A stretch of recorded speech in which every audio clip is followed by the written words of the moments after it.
Welcome back to What the Fodcast. My name is Steve. I am so happy to see you guys back. Sorry for the brief hiatus. All my bloody fault.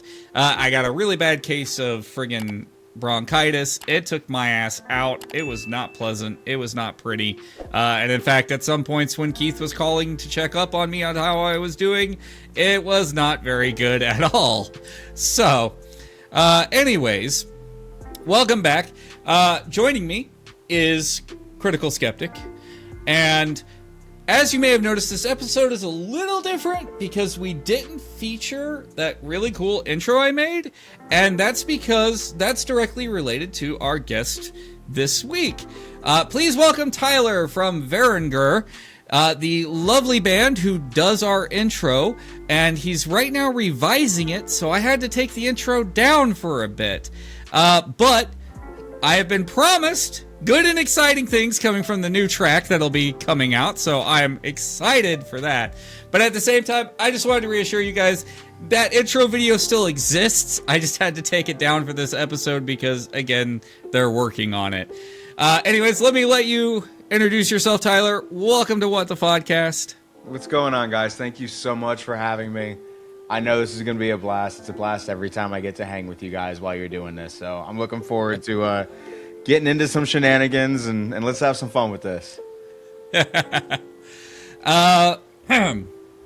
So, for some who may not know, or some who actually don't go through and check our descriptions, Varanger is Tyler's band.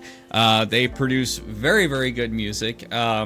The best way I can sit there and say is it's metal mixed with folk, mixed with a lot of fuck you energy, which is something that I personally like. I will admit it may not be for everybody. You know, that's simply how it goes. It may not be for everybody, well, it's but not supposed to be. Yeah, I know. Yep. But if to give you guys an inkling, to get you on the hook here, if you've ever liked any speed metal, any black metal, or any folk metal, this is probably going to be something in his catalog that you'll enjoy. Yeah. And so we figured that since we have a musically inclined guest, we'd sit here and we'd talk a little bit about music and different music genres. And I figured probably one of the best to start off with was the fact that when we were originally discussing the audio track for the show, Tyler asked me a shit ton of questions, and one of those is basically, what do you want it to feel like? And the simplest direction that I gave him was Castlevania Symphony of the Night. Like, that was the best I could give him of like what was going on. Was like not total chiptune feeling, but like something like, you know, Castlevania Symphony of the Night. That's just kind of what was running there. And the track that we have right now that we're using is kind of based on that very simplistic instruction. But like, I feel like that hits a lot of the beats. A cool little detail. The track we've been using in our intro, custom written by this man right here, but it's never gone to full completion. It's actually the Guitar Pro cut. It is closer to a polyphonic beta of the song. And it just so happened that they kind of work well with the theme and the energy over here. The old play the song through the old Nokia phone, you know? Well, the idea behind it was, you know, you gave me video game and adventure hype. You know, that's the feel we want. Cool, no problem. But since we're going classic video games, obviously we need to go MIDI because that's what all that music was made by. Like, what a great way to make sure that we capture that personality.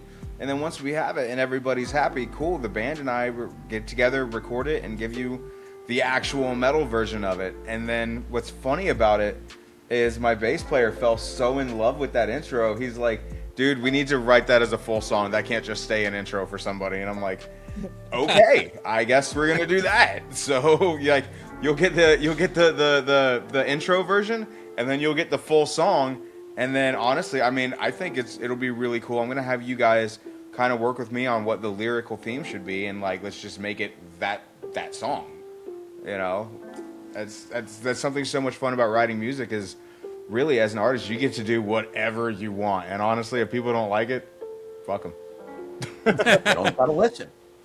Well, and I will admit, I play different instruments, but I've never been like super musically inclined. I played in a band, but this was like way back in my like teenager years. Everybody had, like, most dudes in their teenager years always has like some kind of garage band, and so like that was basically that. But I think it's just really awesome having like a person genuinely into music sitting here and doing this for us and with us.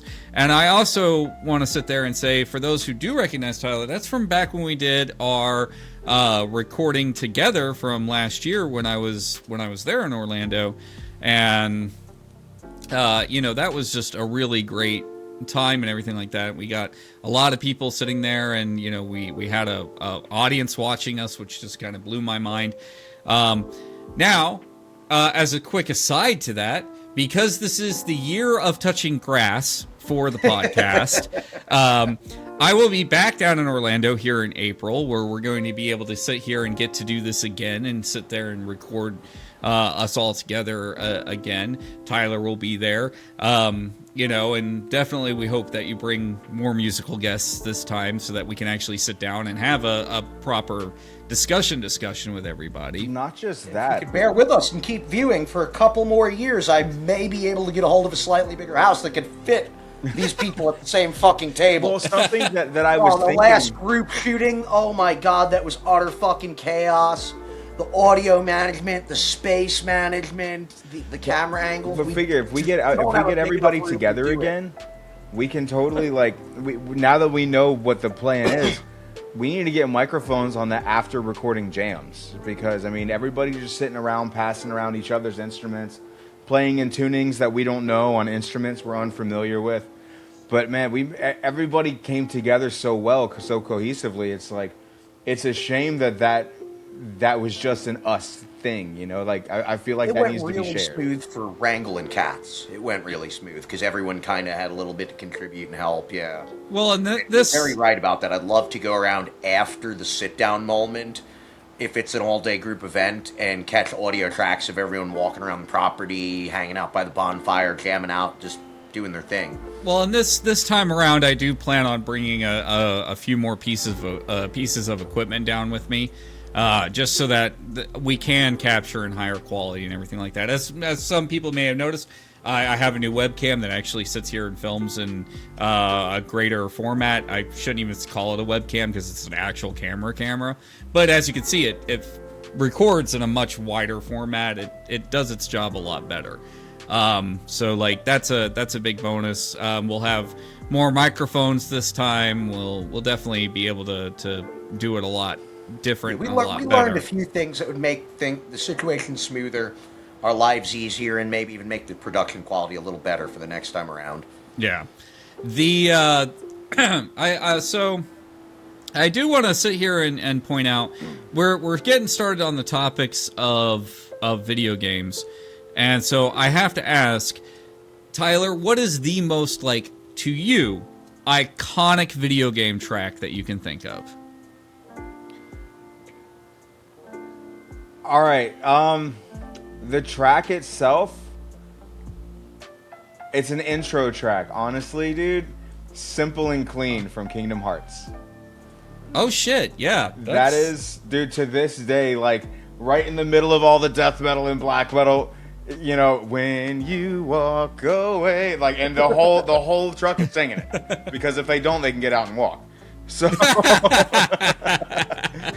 honestly, so as an intro track, it's that one, because it was such a massive part of my childhood. But then, really musically, what I think inspired me most is the soundtrack to Fable: The Lost Chapters.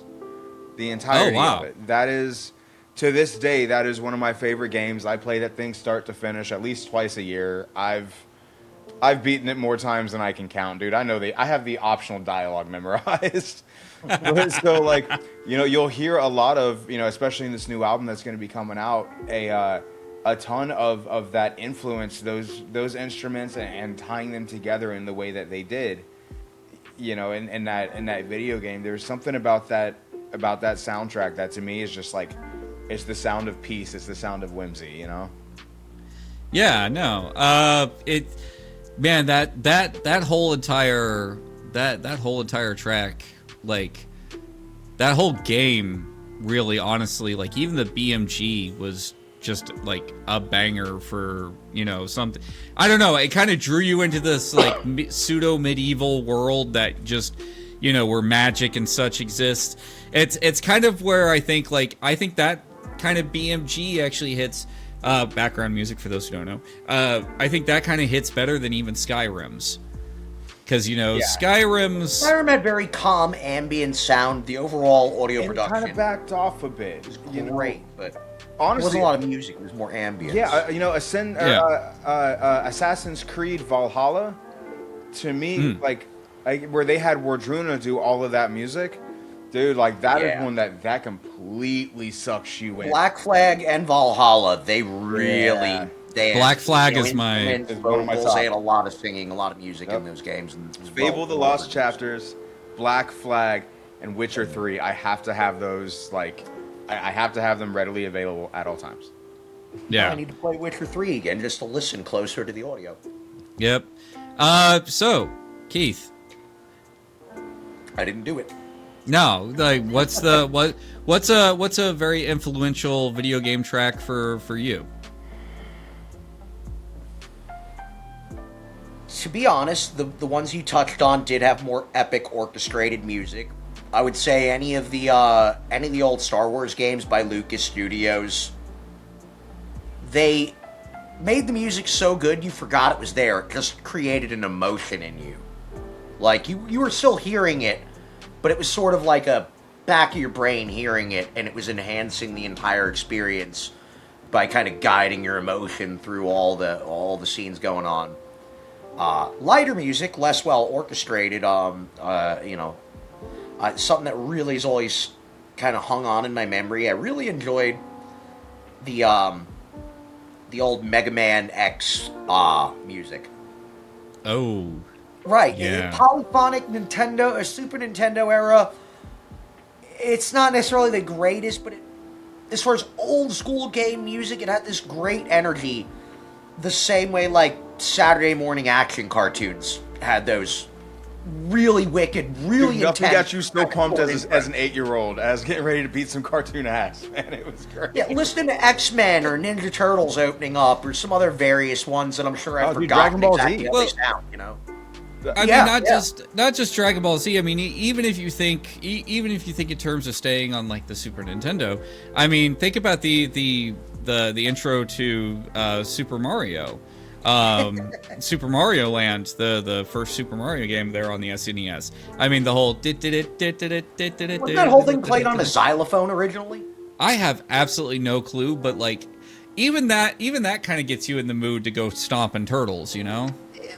It is a particular mood. It gets you in. You think? Yeah. Do you think Mario ever squared up with the Teenage Mutant Ninja Turtles? I mean, are we talking comic book Ninja Turtles or are we talking Saturday morning cartoon Ninja Turtles? Because if we're talking comic book Ninja Turtles, Mario ain't making it out, bro. But what if he throws his little fireballs?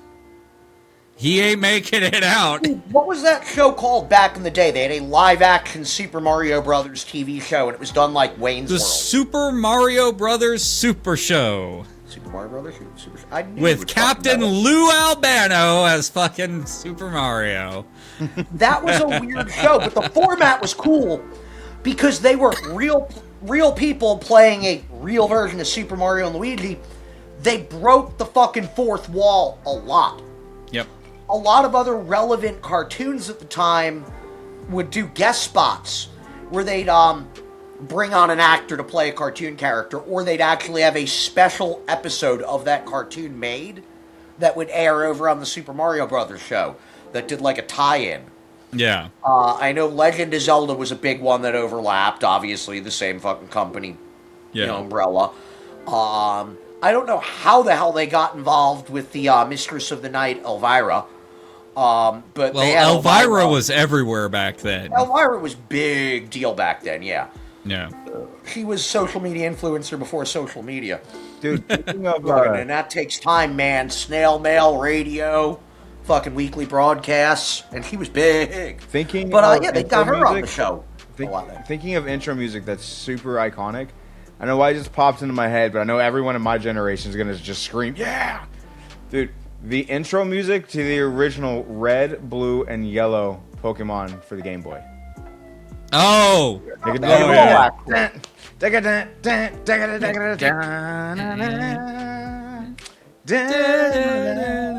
Like, dude, I'm sorry, but they're fixing Lance is going down. I'm sorry, I'm a bitch slap that Dragonite. It's just gonna happen. That's how this goes. So, to me, I would have to sit there and say, like, something that kind of like inspired my like internal headspace journeying and whatnot, in terms of musical soundtracks. The opening to Final Fantasy VIII. I knew someone was going to have to talk about Final Fantasy when we're on music. It's just Final Fantasy VIII in particular. You know, the Fidos, you know, like I hold the guys who do their audio up there with Lucas Studios. yeah. That is complex, epic, over the top, organized, drawn out fucking sound. It is Final Fantasy games. They did their musical shit well. But if you have to play an audio track to me that sits there and takes me back to like my childhood and, you know, nostalgic in terms of like music and composition and whatnot, it is the simplest fucking thing. But Atari on the 2600 Pitfall, and specifically when you're swinging on the rope in Pitfall, where it goes. I don't know why that particular thing just. I don't know. Every time I hear that, my brain just goes into this like little happy zone and is like, oh my god, you know, yay. So, but like, you know, talking in just video game music for right now, still just in general, where we came from to where we're going, the fact that way back on like the Atari 2600, the Intellivision, the ColecoVision, all these old systems, and everything was having to literally use, you know, the chips in the PC to make the noises, to now where you have things like Halo using full 100-piece orchestras to sit there and do the music suites to stuff. Like, we've come this exceptionally far way in how music is looked at in, you know, video games in total. It's now no longer just this thing playing in the background. It's now fully part of the experience of when you turn on your game. That definitely touches on there being so many ways to get to the result, and the hardware can be a limiting factor. Because recently I was taking note of so much of Tyler's new equipment phasing out old stuff and getting new stuff, because they've been converting all of their recording and I think even some of their performance equipment to digital and wireless. And you could get the same results, or you could get new options in how you make it sound, but ultimately you can do everything the old stuff did easier with less crap in your way. Oh yeah, honestly, I mean, really focusing on the live equipment. You know, I've always been just a complete gear hound. You know, given the opportunity, I'm running a full stack with two heads, running in stereo. Like, I was always over the top just because it was a fascination for me even as a kid. But now with the invention of, you know, things with like Kempers and nano cortex, quad cortex, what have you, we can basically take that 600-pound, you know, $5,000 setup and squeeze it into a little box that's like $600-700 and weighs less than a lunchbox. You know, so we can now take pretty much our entire rig on the road in just a single rolling rack case that's not even hip high. Pull it up, throw a couple 212 speaker cabs on the sides of the stage just so we still have stage volume. And everybody's just plug and play. You know, there is no wait for the amp to warm up. There is no oh crap, we have 1 out of 8 cables going bad just on my rig. There's none of that. Everything is very simplified. Everything is much lighter. So, it's lighter. We're not quite so exhausted getting, everything on stage, getting it all set up. And it saves. They don't need to load a whole trailer anymore, but somehow they still do. Well, yeah. So the idea behind constantly squishing down, minimizing the amount of equipment that we take, is that allows us to bring more and more merch. And the reality is, unfortunately, in the modern day and age with metal bands, really you're a musical T-shirt salesman. If you want to make money, it's about the merch. It's about branding. And so, like, one of the big things that we do is all of our designs, except for a single tank top that we have our circle logo on the back. It's a very recognizable thing. Every time we have shows, if there's little kids in there, hey, dude, here's 10, 15 stickers. Keep one wherever you want, but the rest of them, there's a challenge for you. You have to go put these somewhere they're going to be seen, somewhere they're not expected. Go commit some vandalism. But but the kids love it. It makes it very easy to recognize, oh, I know why I see that symbol. You listen to that band, you know somebody, you've seen them. It's the calling card. It's just like the Slipknot S. You know what I mean? Everyone, if you're into the music, you know what that is. If you're not into the music, you've still probably seen that S somewhere. Well, it's like the Metallica logo, or the AC/DC Thunderbolt. Like, yeah. These are icons of the music. Or speaking in terms of circles, Ozzy Osbourne's O. Yeah. Like, from his name. Like, these are iconic things that people don't necessarily always put the thought into. As much as some of us in the scene of listening to music like to think so, even Pantera, their logo, it's classic. Oh, look at the Rolling Stones' lips. Oh yeah. You don't even have to see the Rolling Stones next to it, but you know what mouth that is. Yeah. Party mouth. Yeah. So on that topic, I can remember one night standing out front of a venue after one of your shows when you were talking about working on the new logo. The only thing I remember adding to like the whole thing when you'd like pass that idea my way, I said, "Just please, please, please. I know how much you love your black metal. I know you're gonna be creative as fuck with the font." With the lettering and the logo. If you take any piece of advice I got, leave it to where you could still tell what letters you're looking at. And actually what we ended up doing was we simplified the logo. We got rid of the extra bit of decoration around it. It's just not necessary. And then we spaced out the letters just slightly more. The idea was, one of the biggest bits of feedback that we got was, oh, you can never read, band logos. And even though I figured ours was actually pretty legible already, I actually love the look of it, kind of spaced out, a little more individualized. It's less guesswork, but also it adds a bit of like, I don't know if it's necessarily class to the logo, but it's clear, it's recognizable, and honestly, it's not a scary thing. So that way, say some kid is like, oh, my friend in math class showed me this. The parents aren't going to look at the logo and be like, nope, Satan. Because they're not going to listen to it to actually hear the stylized letters to the point where you cannot discern what fucking letters they are anymore. Yeah, and you guys avoided that mistake. Yeah, really. I see so many band stickers at venues where I got to squint and get that freaking close to it to like. I was recently talking. That's what it is.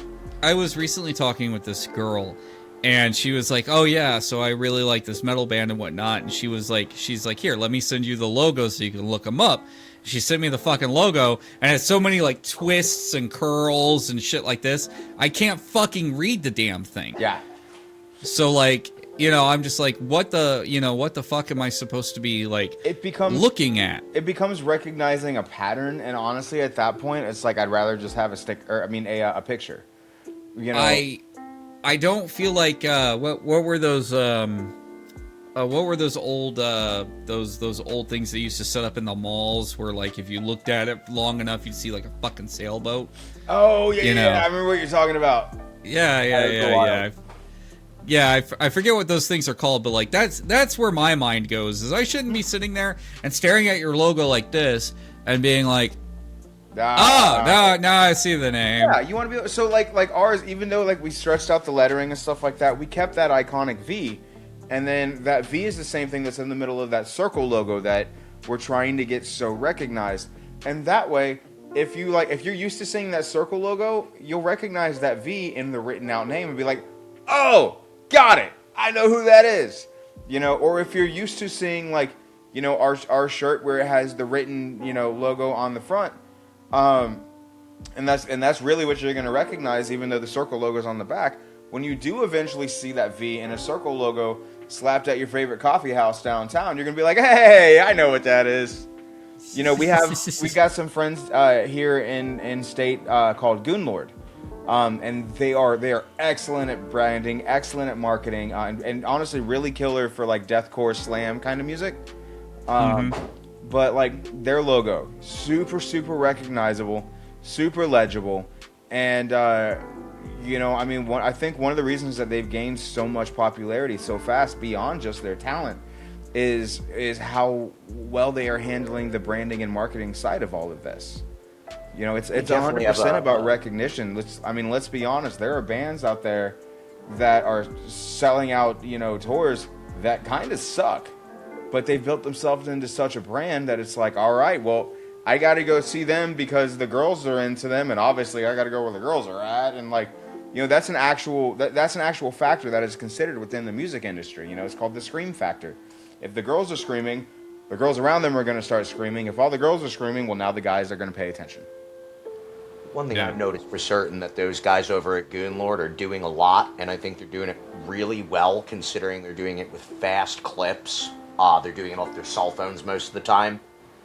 They're active on their social media presence. Extremely. They're constantly pushing updates to be like, hey, don't forget about us. Hey, come check out what we're getting ready to do.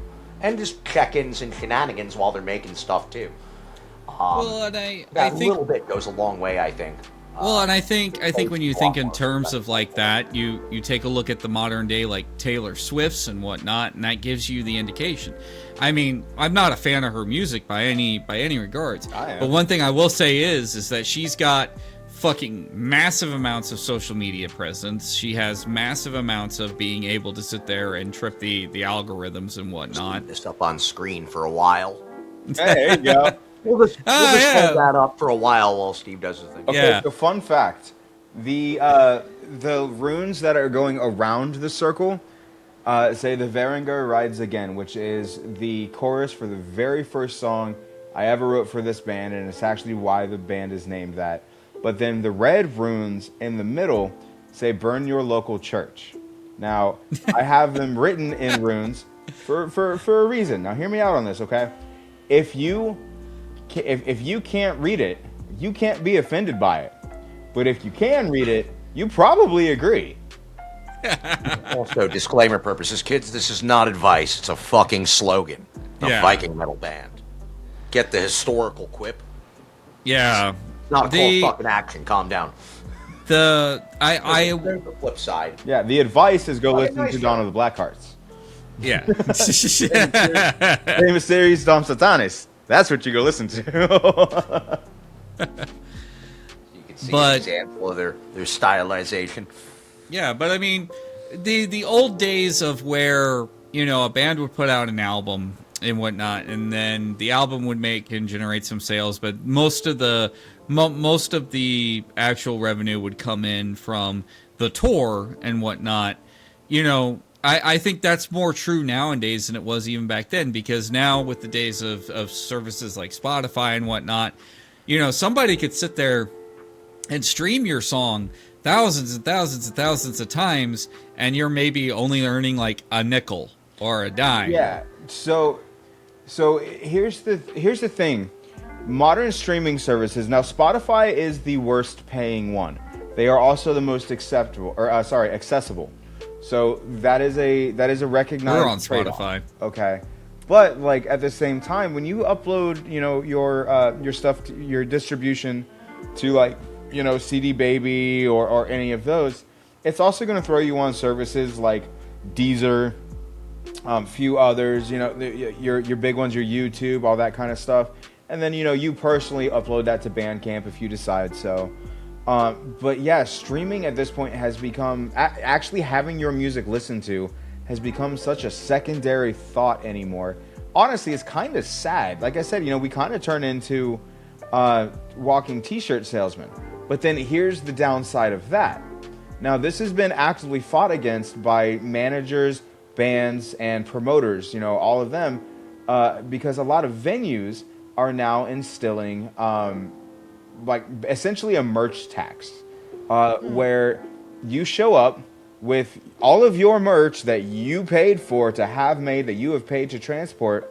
Okay, you sell as much as you possibly can, and then the venue walks in and says, hey, I'm taking a significant cut of that. But there is no return on, you know, well, hey, I appreciate you bringing in all these people. Here's your cut of the bar. You know, you bring in the customers to listen and drink at their venue. Yep. You bring in your style, your sound, your equipment, maybe use a couple of house speakers in the process. But the point is that I'm getting at, the merchandise is the last step in a long chain of, they didn't invest shit into what it took you to make it. And it used to be a venue or a label would provide you ears and eyes. They gave you the people that wanted to buy your shit. Yep. So that's what made them worth giving them a cut. That has been But long when dead. you're filling their fucking venue for them, they're providing you nothing but a fucking building with power outlets. Yeah. And they want a cut of everything you do. But see, that's the thing. You know, it's unfortunately between that and the way that the U.S. has, you know, pricing for visas and stuff right now, it's making it so that, you know, not just American artists but international artists kind of don't really want to play out around here anymore because, dude, for international, it costs so much to get here. And then all of the American venues are kind of trying to drain your profit margin. Now, there are a lot of venues that are not like that. You know, here in Orlando, you know, one of the great ones I got to give a shout out to Conduit, you know, formerly The Haven. Small venues are the salvation of the music. It really is, but even some of the small venues are being honestly underhanded about stuff. But the guy that owns Conduit, all right, it's Pete Olin. Amazing guy. I've worked with him for like 10, 12 years at this point through various bands. But he is 100% about building the scene. You know, he's got to make enough profit to keep the lights on, keep his people paid, and pay his bills. But apart from that, honestly, man, everything that I see, he is continually rolling it into that venue, trying to bring in bigger and better bands. And they're also one of the main venues that you see that will actually, in fact, promote the crap out of your show for you. Because one of the big things that has changed, you know, in the last 10, 15 years is that it used to be the bands team up with the promoter and the venue and everybody push this as hard as we can and let's make this night a party. And then, you know, as the years have rolled by, especially since COVID happened, it's very much promoters are like, hey, man, I'm making the gamble. You guys make it happen. And then venues a lot of times are just like, yeah, we want you guys to come in and have a good time, but here's all of these restrictions. You know, like there was a place that's fixing to close down, I think. Shovelhead. You know, that was a great place for baby bands to get together and get their first opportunities, get in front of some people, and get in front of some more experienced band members that if that band member deems them worthwhile, might give them a helping hand to the next level, get them in front of the right people that they need to be in front of. The place was a dive, but I have fond memories of it. I liked the atmosphere. They really did. They launched a lot of people or gave them lots of opportunities to use the place as a launch pad. I think I was probably 19 when I started going up there. But see, the problem is... you'd see bands that you might see at the local high school battle of band, like people that are literally just trying to put together their first freaking band. But so they're going to new owners... This was a dive, but it was a very, very large dive that could fill out a very big crowd and give you a lot of exposure. But see, so the new owners of the place, as much as they push to have metal shows, and hell, that, you know, every once in a while I stop in and have a beer there and just go say hi to the couple people I know. And it's always, you know, hey, when are you guys gonna come back here and play? And I'm like, when are you gonna allow our fans to mosh and enjoy themselves again? You know, because a lot of you know, so many insurance regulations on these venues now. So many of these venues are like, you know, you guys can't mosh, you can't do this, no stage diving, can't do this, can't do that, and it's like, brother, I get it. I understand trying to protect your ass. I understand that, you know, modern society is like, hey, make a buck anywhere you can, sue the shit out of them. But the reality When is, people have fun, dude, they this can is sign a metal, waiver if you're okay? afraid of covering your ass. When it comes to heavy metal, you do what you will, and the reality is I've never seen a single metalhead really care about that no moshing sign. When I was in high school, I went and saw Deathclock, and what was it? It was Deathclock, Mastodon, Immure, and High on Fire. Okay, and I will tell you, number one, Mastodon, one of the greatest shows I've ever seen in my life. Even though I'm not a huge Mastodon fan, oh my god, the respect for the stage they put on. But Deathclock came on, fully aware of the no moshing rule. Immediately encouraged people to mosh. There were 3 mosh pits that somehow merged, and brother, I watched 3 security guards get carted out on stretchers. Because you know what? That's what metalheads do. Just stay out of the way. We're not going to hurt each other. Just remember, if you're in the audience, there's way more you than there is security. I was at a Slayer show that had a no moshing rule. That's adorable. I didn't think That's there was cute. that much moshing because it was the oldest metal crowd I had ever seen per body count. More than half of the crowd was right around the 50 range. Like, Slayer, they had they're their old people. kids. They had, and the majority of people under 30 look like they were brought there by somebody older that grew up listening to it. That's what the crowds broken up looked like. But all that factored in, there was way more of a mosh pit than I expected with that demographic. And there was clearly all sorts of signs and rules and warnings, no moshing. Anyone that was standing on the sideline looking could see all the security guards at a certain point went, nah. Well, that's the thing about Slayer, though, dude. I'm not doing nothing about that. Slayer inspires chaos. To me, I'm not the biggest Slayer fan, truthfully. But if there's one thing about their sound, it inspires the drive to go fucking destroy something. But I mean, Slayer has this magical thing about them where it's like, you don't have to know that guy 4 aisles over in Walmart, but if you just yell, Slayer, you're going to get in response, fucking Slayer! And now you have a friend. That's just how Slayer works. Yep. But talking about mosh pits, I've also seen mosh pits form at, the weirdest shit. Because, I went to an Alanis Morissette concert, and it had a mosh pit. Hell yeah. How the fuck does that happen at Alanis Morissette? This is the same poor woman, though, who went to a metal concert earlier. Well, it's kind of funny, though, because this is a woman who went to, early on in her career, for some reason, she was booked in at a metal concert, and, they threw shit at the stage at her. And yet, here we are years later, and now, there's a bunch of dudes my age all fucking moshing at a fucking... I like Alanis Morissette. Do you know how many metalheads... She's a badass. Not like other music that I also like. But there's a very different vibe. There's put your fucking feet up and sit down in the chair and fucking burn one. Well, that's more what I feel when I'm thinking of Alanis Morissette. Pop Goes Punk. Pop Goes Punk. Not elbow checks. Well, hang on. So Pop Goes Punk has been an album series... for years and years. I'm talking since I was in high school, I think. But all the post-hardcore bands, the metal bands, the punk bands, the emo bands, they once a year or so, kind of that's what I call music. They would take whatever is super popular at that point, Katy Perry, Shakira, Avril Lavigne, what have you, and they would metal the shit out of it. They would punk the shit out of it, and all of a sudden, those Taylor Swift songs where everyone's this is lame. I got a blank space. I'll write your name. But then some, I don't know, Attack, Bring Me the Horizon, somebody will do it. And it's Have you okay, heard Devil now all of a Driver's sudden I want covered to beat the Sail? mask to Taylor Swift. And well, I think, I also think that there's a tendency, though, to harp on certain artists when, back in a phase of their lives, you suddenly sit there and you go back in a later phase of your life and you go, you know what? Maybe there was actually something to that music. Because, here's something.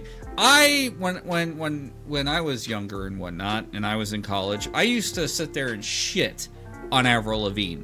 Bro, I love But now that I'm older, I suddenly realize, you know what? Actually, she was onto something. And, now you hear her sound replicated a lot of places, and you go, okay, so she was kind of an innovator. Also, mad respect to Avril Lavigne. She took the hit for everybody with Nickelback. So, all right, now bringing up Nickelback. Okay, so I deal with this constantly in the metal world.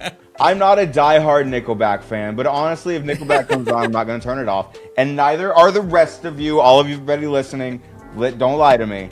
Because the reality is I have a hard time trying to defend them, but I wouldn't turn it off if it came on the radio. Right. I enjoy them. I'm not going to hide that. So the thing The about WWE used one of their tracks as the opening to their fucking headline show Raw for fucking years. Okay, here's the Nickelback's onto something. Nickelback, number one, is the only band to ever posthumously use a Dimebag Darrell solo. They wrote an entire song, Side of the Bullet, around a Dimebag Darrell solo that never got used.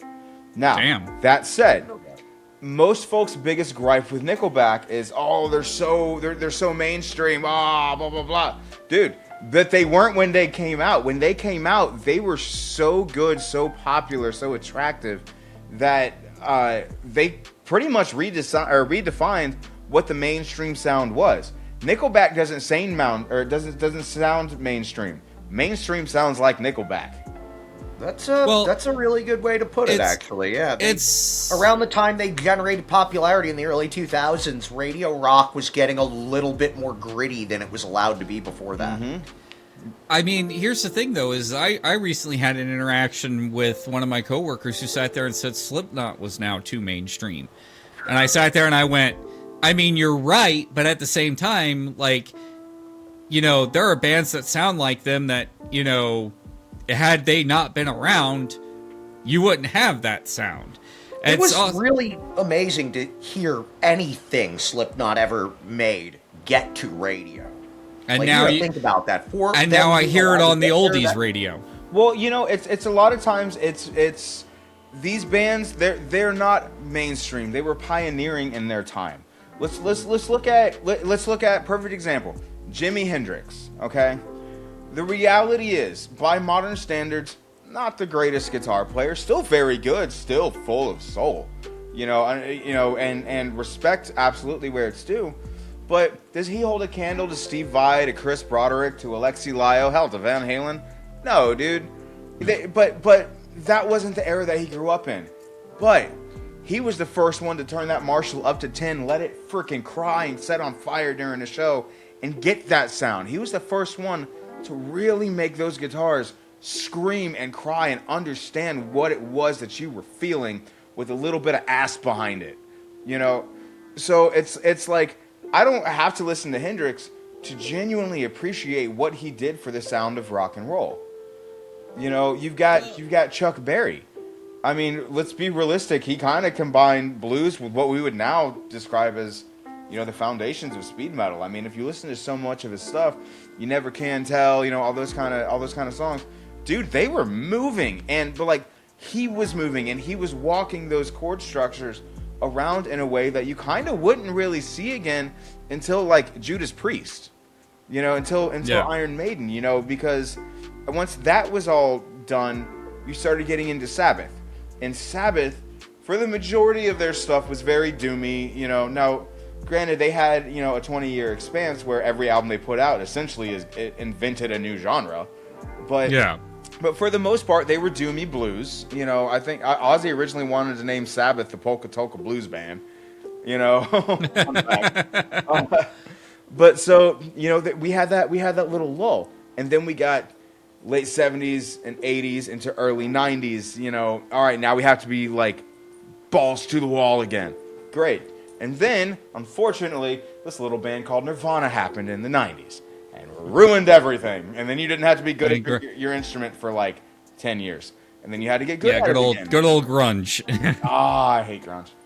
But the one of the things that I like to bring up to several people constantly is you know, music goes in swings, and it always swings. It swings up, down, left, right, goes wherever it wants to go. But like, certain times you have certain artists who heavily, massively influence something. Like you said, Jimi Hendrix.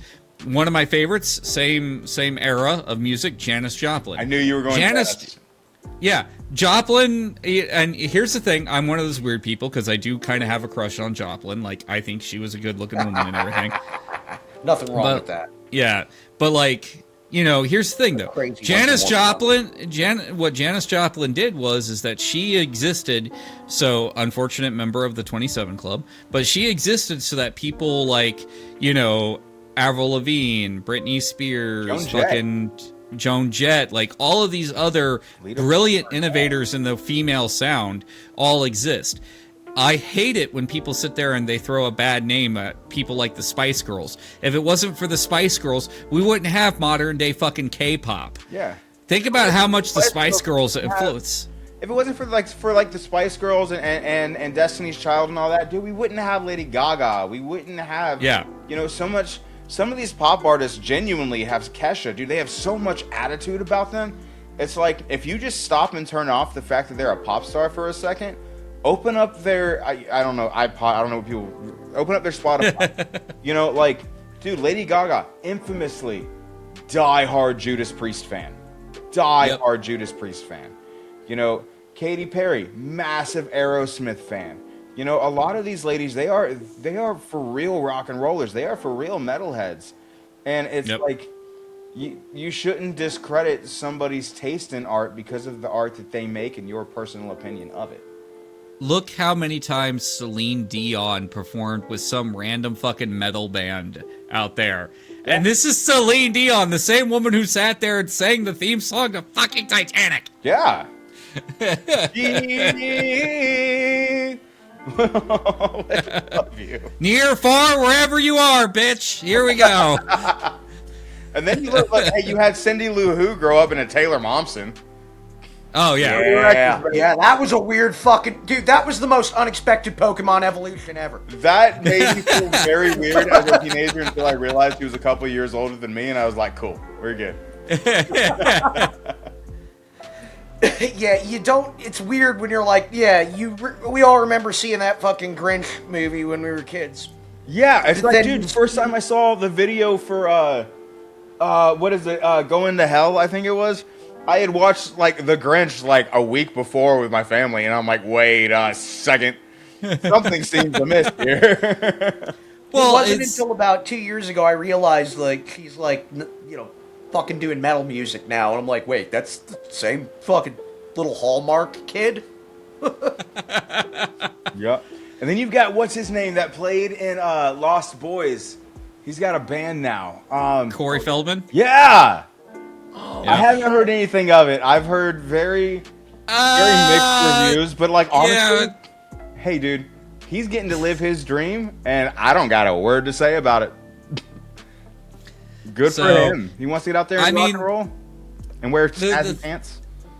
I mean, the thing is like Corey is definitely like one of the OGs of like, you know. My art is my craft and whatnot, and that is something that I've always appreciated. But if you wanna swing in that direction, you know, Zoe Deschanel with you know, Her and Him, Kate McCucci with freaking Garfunkel and Oates. Yeah. Like, oh yeah. And then you can always go the reverse, like Alice Cooper has showed up in several horror movies, you know, like a lot of these guys that like they work so hard to get to one spot in one craft so that they can then loop off into the others. Look at Johnny Depp, you know, with his band, you know. Well, Johnny Depp, when you mentioned Corey Feldman, it made me think of Johnny Depp from like 15, 20 years ago. When River Phoenix and that passed. whole Viper Room scene back in the day. Yep. How he owned that popular club back out in Vegas back then, which was a really big hangout for mostly musicians at the time. Well, and he I mean, you know, other than the stuff that's in TMZ about the tragedies that unfolded around the place, that place seemed like a safe haven and a venue for a lot of people that had too much limelight to chill, and a lot of up-and-coming bands to actually go places where people that fucking mattered for their career would be hanging out to see them. Like, well, like then you got Lemmy that used to hang out, you know, at the Rainbow Room. Yep. You know, it was, and I had the privilege when I was living out there in LA to go visit the Viper Room several times. Yeah. And like you can feel the history in that room. And the thing is like I went in there expecting it to be like a totally kind of like judgy place, like we know our sound, we know our blah blah blah. But then you fucking walk in there and they're like, no, we listen to anything and everything in here. Nothing's off limits in the fucking Viper Room. Everything They're I like, ever learned about it is they were pretty laid back. They didn't seem like ivory tower vibe there.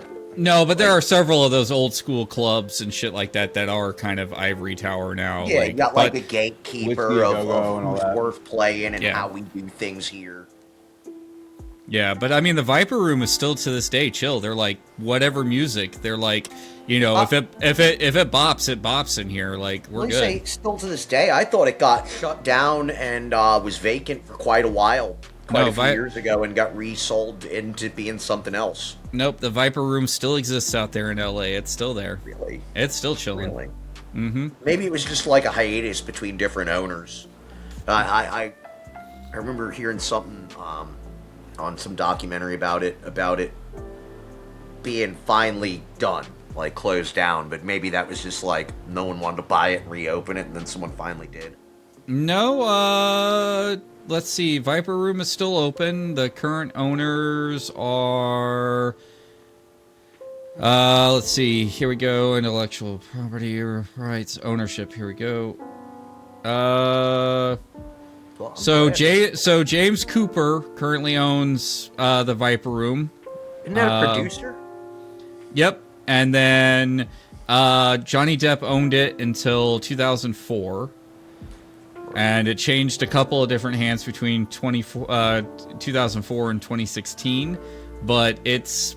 Yeah, no. The Viper Room's never... Stayed open? Okay, Yep. okay. So I was taking some overlap Wait. and fucking mixing it up in there. When you are driving down Sunset Boulevard, it is a hard place to miss. It is the only... When you're driving down Sunset Boulevard, it is the only all-black fucking building that you'll see with an all-black awning. The windows are totally blacked out. The front door is totally blacked out. It is the only place on Sunset that looks like that. And in fact... It is the only place allowed to look like that because Sunset granted it the variance to do that. Because technically you're not supposed to paint a building black in LA. So in case of like, you know, earthquake, you kind of need your building to be visible to rescue workers. So. Nah. That's all insurance company bullshit. No real person thinks about that. I tell you what though, if I ever get a chance, I will take a Varanger sticker and I will go stick it on the wall in the bathroom with all the other ones at the Viper Room if I That'd get a be a chance. cool place to have one. Hell yeah. So, yeah, man, the Viper Room allows you. You can just sit there and if you want to slap your band fucking sticker up on the wall in the Viper Room, do it. Love it. There's so many that are in those bathrooms. Dude, So- the building's probably held together with band stickers at this point. Yeah. It's like the brass mug down in Tampa, dude. Oh shit! Yeah. That thing is wallpapered with stickers. The whole I gotta make thing. a Bro, the green next time you room? play out there, I might have to make the drive. I like that venue. Yeah, dude, the green room. If you can see wall, you're looking at ink that's graffiti. Max, come here, bud. So, This is our surprise, Max. He's a good boy. Yeah, I know the audience must be confused. yeah, the My mascot's hanging out with this guy. so the I guess the next thing though is that we've talked about the music industry in general. We've talked about music and video games and whatnot. I like to harp on something, and this is just one of my things. I also want to sit there and give a shout out to your artists who do music for movies. And I'm not talking when they play like a pop song in a fucking movie. I'm talking like the James Horners, the John Williams, the Danny Elfmans out there, Oingo Boingo fucking aside. Like the taking a look at like actual movie music, orchestral or otherwise, because James Horner, even though it sounds orchestral, he actually does all that shit on a fucking keyboard. He's a badass. Again, I'm gonna drop Star Wars in there. Yeah, John Williams. I mean, these are guys who sit there and they take something rather plain, and then, you know, because go watch any fucking movie without its soundtrack. I challenge people, go watch any movie without its fucking soundtrack and tell me how weird it feels. Because, like, without the soundtrack, I mean, think about it. You're watching E.T. You're watching E.T. in the big fucking escape scene where they're about to go flying off on their bikes and over the fucking moon and shit, and everybody's holding guns, I mean radios, I mean walkie-talkies, I mean fucking flashlights, you know.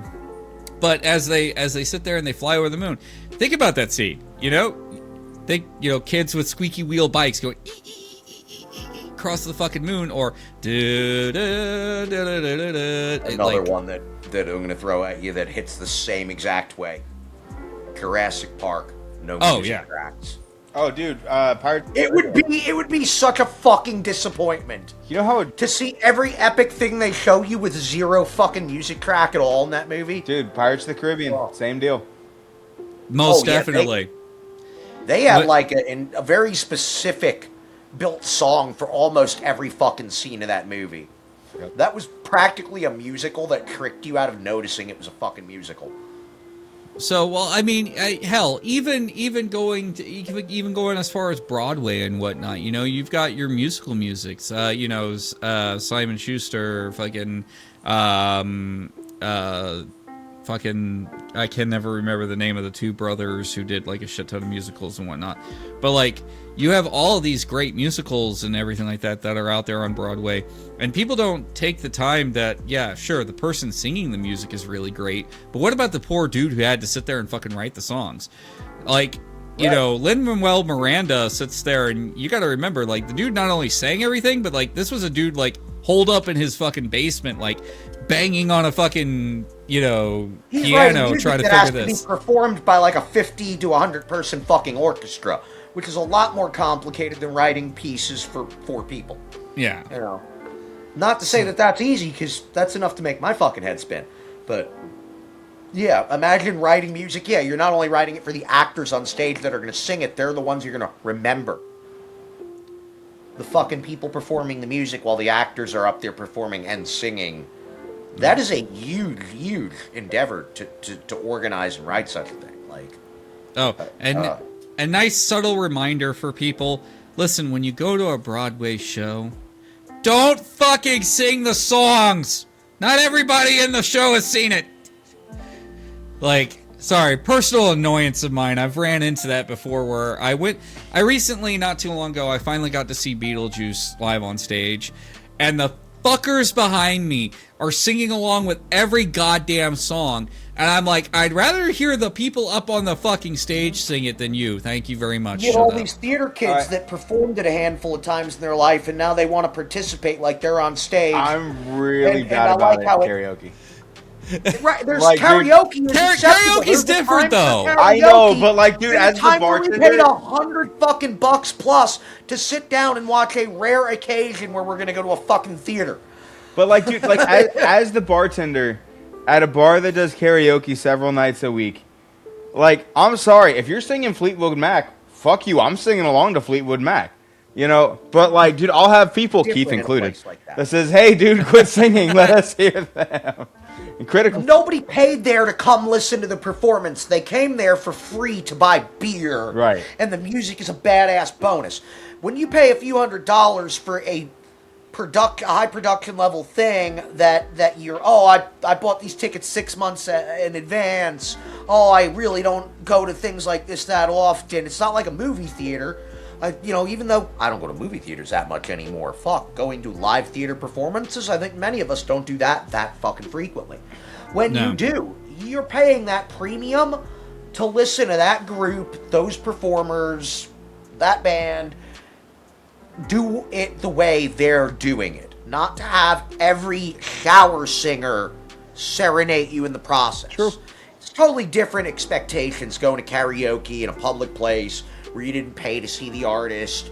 You're not sitting down for a 6-hour performance by the artist for premium. And the other thing is, you know, at a bar, the entertainment are the drunk people singing, whether or not it is karaoke night. If someone's drunk enough to sing, they're the most entertaining person at the fucking bar. So, But yeah, it's different expectations, different degrees of hype and payment and whatnot. And yeah, I wouldn't want a fucking Broadway level show. I would want to hear the crowd more than I heard the fucking performers. That would drive me fucking nuts in that setting, at least. Dude, all right, so I remember my old band. So for anyone who doesn't know, I used to play in a band called Sons of Ragnar. And it wasn't the cleanest split, but, you know, now most of us, everybody's cool. But so my new band played a show with them, even though I had told promoters, like, hey, guys, don't book me with them. Don't tell the wall. Well, this one promoter did. He's known for being kind of disrespectful, doesn't care. But so anyways, my old band, Sons of Ragnar, was opening, and I'm up front, and I'm singing along to every word. And the guy next to me says, hey, you should let the guy that wrote it sing it. And I said, I am. And he didn't recognize me because I'd lost a ton of weight by that point. Whatever. I was like, yeah, dude, I'm the old fat guitarist with the afro. That was me. That is Tyler. And he was like, oh, shit. So, I have to ask, and because this always, anytime you talk about music, this always comes up. And it's basically, now that history has passed, and given the way people like Taylor Swift perform and whatnot, do you think that Milli Vanilli or Ashley Simpson are kind of more justified, or do you think that because of the day and age, they are held still to the account of sitting there and lip syncing and faking their performances? Honestly, my input on that is it depends on how rigorous the actual performance side of it is.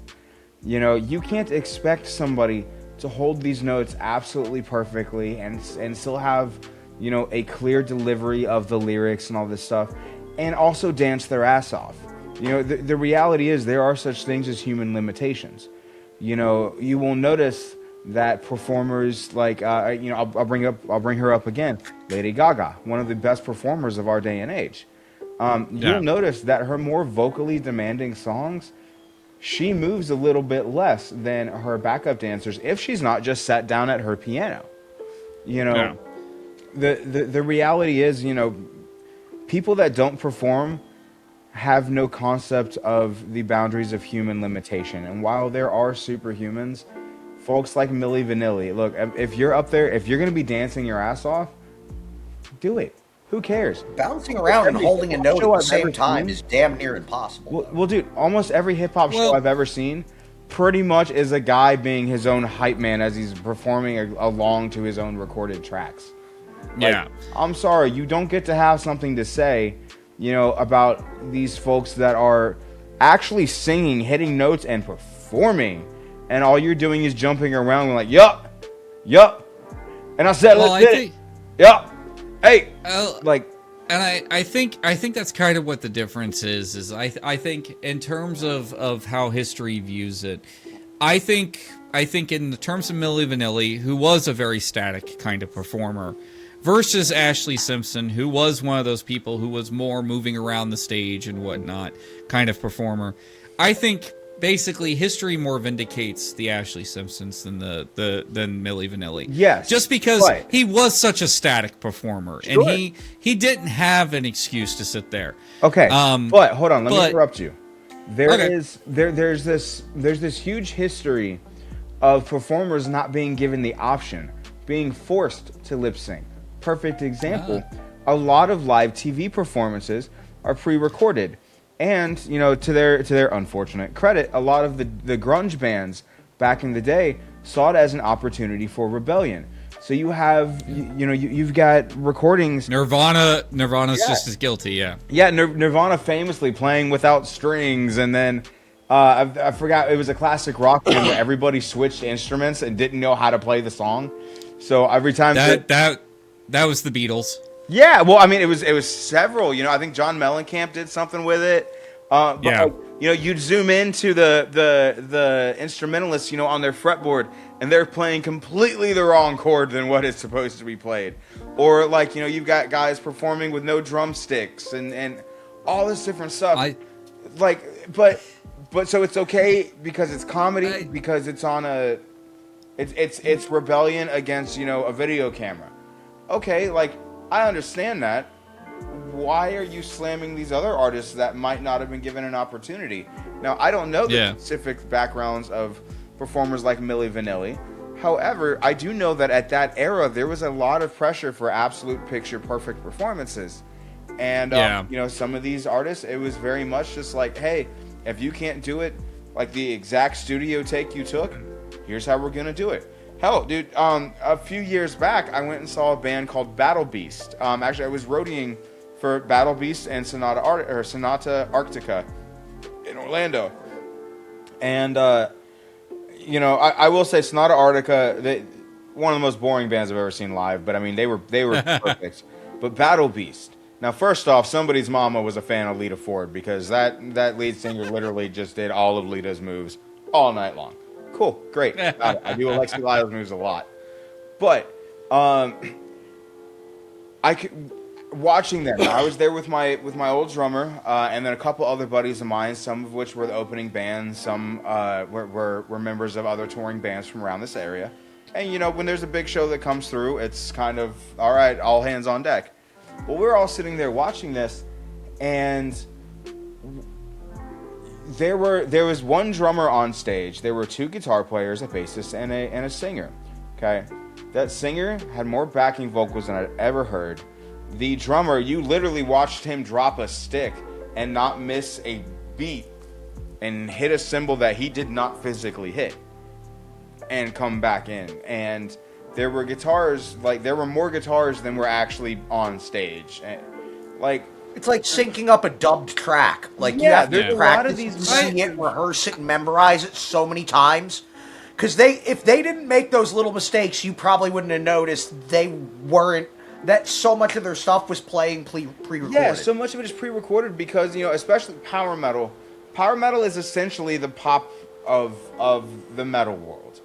You know, like, and I say that as a huge fan of it. I mean, bro, I'm a dork out loud, you know. But the reality is, it's a far cry from black metal, from death metal, from grindcore, you know, from, like, it's the hair metal all grown up, you know. It's pretty in pink, you know, and that's fine, that's great. But, like, you're not playing anything excessively difficult. Why are you doing this? Well, the reality is, now there's a lot of labels, there's a lot of tour pressure to perform that way, just for consistency overall. Right. So, which you can't crucify older artists for doing. When you're playing 100% live without a shit ton of backtracks, you might have practiced it 1,000 times, but every once in a while, something's going to sound a little different. Some timing's going to get a little off. Yeah. One note might get missed here or there. You are so... I tease you for it, and I give you credit for it. This man's so overcritical of himself. He will point it out if he missed 1 to 2 notes in an entire fucking night of fucking songs. And I'm like, you realize that even your fans that have listened to your tracks many times did not pick up on that. It was a microsecond imperfection in the whole scheme of things. But yeah, now... this goes over that expected perfection and consistency, because a producer of a video or something, they might want the video, the audio and the video to sync up to where all of your live and your recorded performances, that the video and the audio look basically like the same pre-rehearsed choreographed show. Okay. But when you're not doing tons of backtracking or filler, little intentional changes and little unintentional changes are going to happen from one set to another. Sure. Now, like, figure bands like ours, we've got orchestration tracks, right? We don't run extra guitars, we don't run extra drums and all that stuff, but we do have a full orchestration that plays along with us. We wrote it all ourselves. You know, it's still us, it's still our art. But in order for us to stay synced up with that, our drummer, and then by proxy all of the rest of us, we run a click track. We are essentially playing live to a metronome. So we are going to be dead on every time, provided the notes are all hit correctly. We're going to be the same time, or you know, the same pace every single time. it is not difficult to sync us up for a music video or something of the sort. But again, like, that's a very modern way of doing things, and honestly, I can't fault bands for modernizing it, whether it's in a way that I agree with or not. That's not my place to really comment on that level of artistry. It's not my art that's being made. You know, I fought tooth and nail for a long time against getting in-ears, you know, in-ear monitoring systems with the band. Because I'm old school, you know. For me, it was always walk over to my amp, crank it to 10, and just piss off the neighbors. Let's rock and roll. But then, in-ear, you don't have to have it like that to get it. But then you begin to realize, like, okay, there is legitimate use for this kind of stuff. You know, there are things that we can add in if we go these more modernized routes. We can write music on a more complex scale in a little more complex fashion, and really continue to push the boundaries of modern musicality. I think you got to remove the word sell out. You got to not look at modernization as a dirty word. Dude, sell out is adorable. The proper way to compare it to every other skill set is it is a evolution of the tools. Dude, nobody sells out. People just start getting paid. Like, all right, cool. Yeah. You change the music a little provided bit. Better tools that could make your job easier and quicker. Why the hell wouldn't you use them? Well, here's the thing. The same quality results. Look, one of the biggest notes of the term sell out is when a extreme metal band that is all, you know, all of a sudden begins singing. Wow, they sold out. Ha ha ha ha. No, that when guy Kiss took off the makeup, ass off nightly for fucking 8 years. Let him sing a song and shut the hell up. Where's your music? Yeah, I mean, well, the exact same thing for like when Kiss took off the makeup. Like, you know, and most people forget Kiss did produce a fucking disco track, and everybody was like, "Oh, Kiss will never do disco." Motherfuckers, the very next album they released was a fucking disco track. Yep. So, but the but my for fucking 15, 20 years. Yep. Let him take it. But my thing is like, you know, and I didn't mean to come off as like overly critical of Milli Vanilli or anything like that.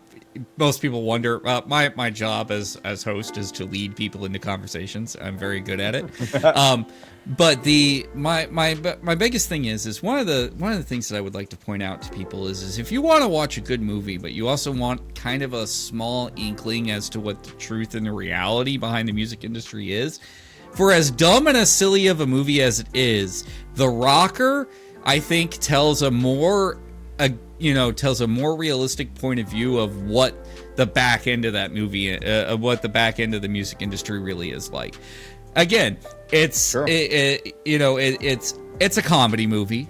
It's written to be a comedy movie, but it has several points in it that sit there and make you go, "Huh." Mm-hmm. I didn't think about it like that. I didn't think about it in that form or fashion of the way the music industry works.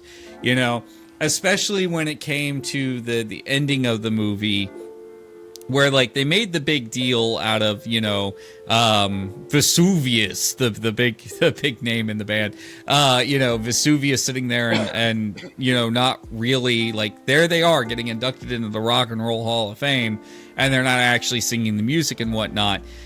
But people don't also realize that was a direct reference to when Van Halen got inducted into the Rock and Roll Hall of Fame, because they didn't perform the actual music either when they got inducted. It was all piped in.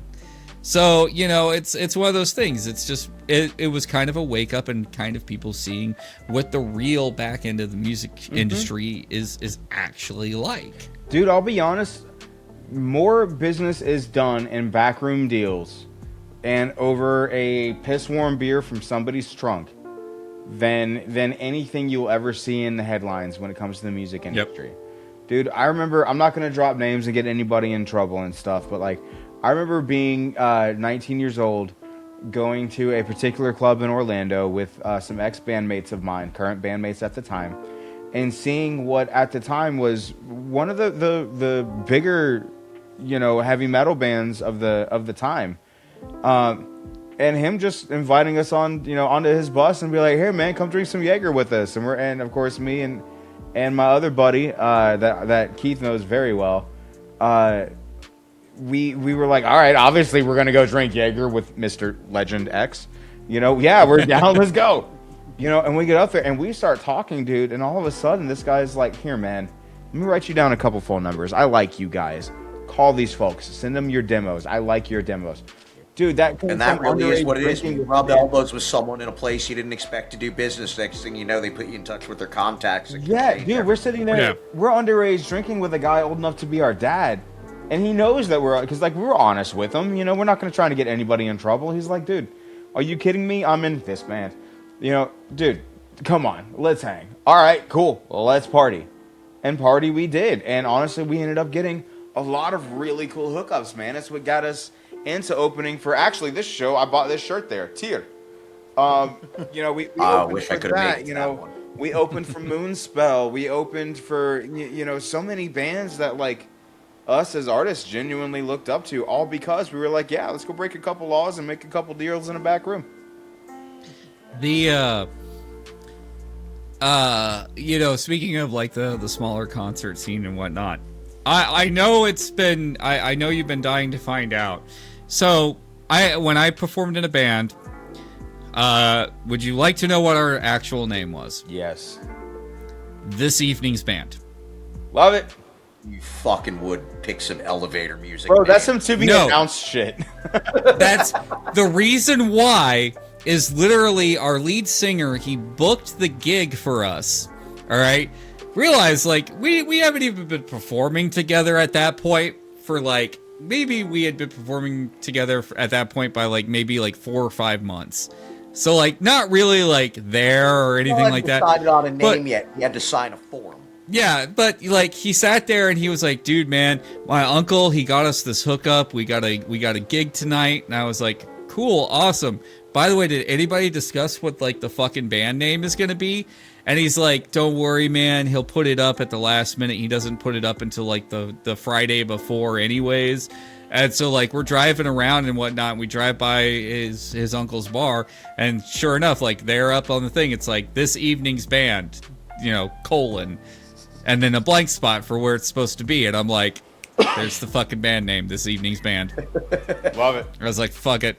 I was like, anywhere we go, we're going to confuse the shit out of people. And it did happen occasionally, because they'd be like, hey, we know you got a band coming in, but what's their name? This Evening's Band. Yeah, that's the band we want to know about. That's their name, this Evening's Band. Oh, yeah. Wouldn't have it any other way.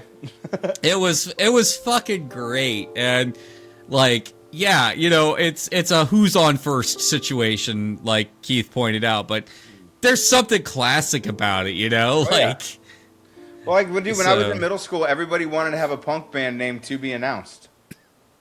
That's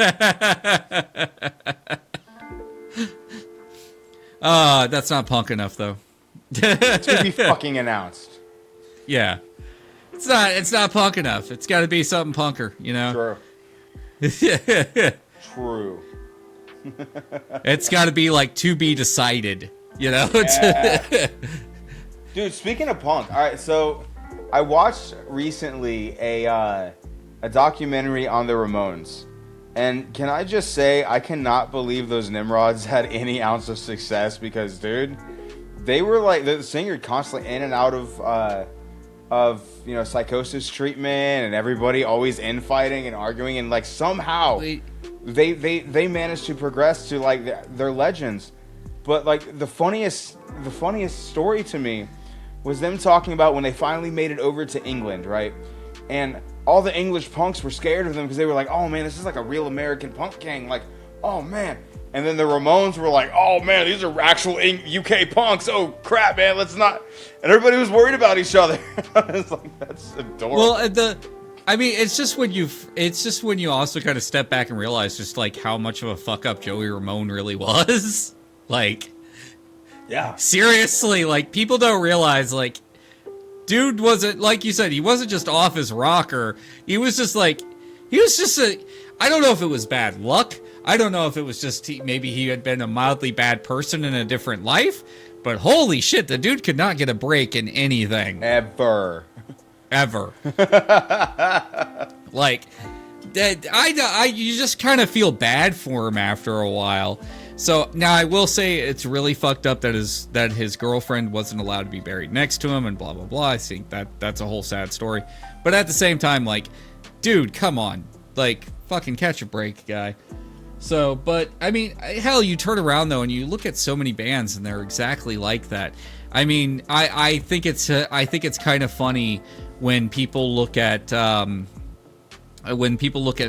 somebody like Steven Tyler.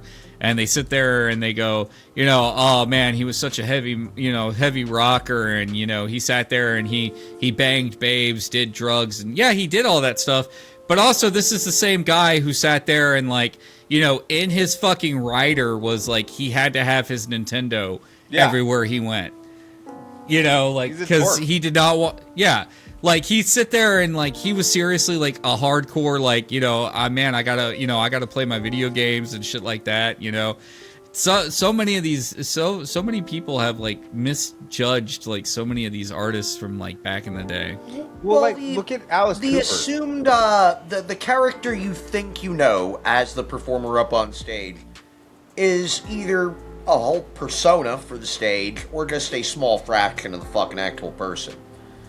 You know, you'd be surprised the more you learn about a lot of these folks. Well, dude, look at Alice Cooper.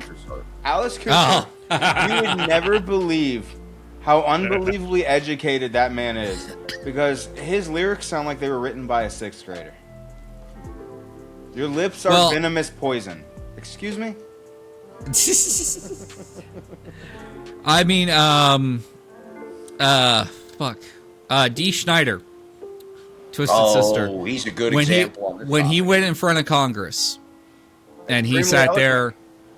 Yeah. Dee Schneider was one of the ones fighting the whole music censorship shit back in the 90s. Dude, it surprised the shit out of Congress when fucking John Denver, the guy they were hoping was going to be on their fucking side, came out and was like, no, I think Dee Schneider put it the best to you guys. Yeah. And they went speechless after that, because they were like, oh, well, John Denver will certainly sit there and back. No, fucking John Denver's like, no, I think Dee Schneider said it the best way to you guys. Yep. Like, don't censor art. So, yep. 100%. So, and yet it still fucking passed. So, you know, when we were talking about video games, there was going to be back in our first season, there was a temptation of me to sit there and talk about the whole the little black Night Trap on the corner of the package. No, I wanted to sit there and talk about Night Trap because I actually played the game that led to that fucking stupid ESRB shit. And the thing is that you could tell during that entire fiasco that nobody who was reporting on it, none of the people in Congress had actually sat down and fucking played the game. Right, they didn't understand it. They hadn't experienced it. Yeah, because if you actually fucking play the game, I want to make a remake of that game one day. If you actually sit down and you play the fucking game, you, the player, are trying to save the girls in the house from the 2 dudes breaking in. That's the whole point of the fucking game. And they're like, oh, it's voyeuristic, it's this or that. No, you're not the one preying on the women. You're trying to literally set traps to trap the 2 dudes who broke into their house. Like, what? Dude, got it. Censorship. That's the thing, man. People censor what they don't understand because they're stupid. Remember when there was that massive campaign to start like outlawing the Grand Theft Auto games and Mortal Kombat games and all that crap? It's like, you know, it's the video games and the movies that are making kids so violent. And I'm like, y'all are aware that the only reason we have a population explosion currently is because we're not killing each other as much, right? Yeah. Like, hate to say it, but the world used to be run and found and built by wine-drunk 19-year-olds who somehow, some way, are significantly more qualified to run the world than the geezers that we have running it currently. Rabbit holes attached. Yes, all the founding fathers and the vast majority of war heroes and people that were written about in history weren't even 25 when they did the shit that fucking made them, you know, history book level legends. You know, some of those legends were dead by 25. Yeah, seriously. The over-censoring and the misunderstanding of the message behind a thing, a lot of it comes back full circle to the people that complain the loudest about it probably haven't listened to it, watched it, or played it fucking selves yet. Well, They're getting mad over hearsay. There's that movie. Fuck, I'm trying to remember the name. There's that movie that's about the kid who wants to go to a Kiss concert. oh, and Detroit Rock City. Yes, Detroit Rock City. Thank you. Fuck, it's God. Yeah, I should. It's the name of a Kiss fucking title. Anyways, but I mean, like, you know, at the point where he sits there and he stands up to his mother, you know, his mom admits that she never listened to the fucking music. And then, like, my favorite fucking point in that whole thing is after he calls her out for her fucking capriciousness and fucking her dual standarding shit up there on that fucking stage, is he sits there and he goes, I just lost my virginity in a church pew. My drumsticks, please. Like, you know, it's one of those things, like, you know, you just...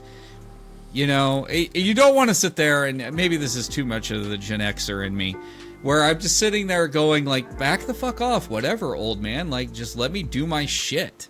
Like, maybe that's the Gen X in me, maybe, I don't know, but like... I mean, you ever watch Pick a Destiny with Jack Black? They put that a nice, small portion of the movie and summarized it really well.